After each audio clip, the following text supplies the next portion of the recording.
arqon tortish o'yini. Odatdagi arqon tortishdan farqi shundaki, yerdan 2 metr balandlikdagi platforma ustida 8 kishilik ikkita jamoa bir-biriga qarshi kurashadi.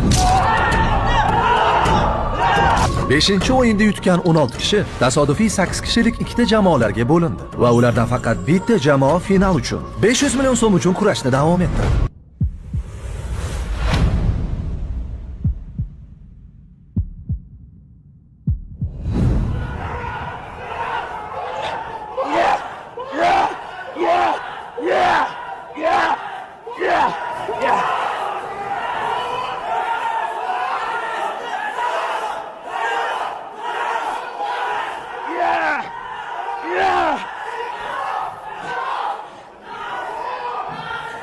Sindirib olasiz, qoling. Oyoq qo'yish mumkin emas, ishtirokchi.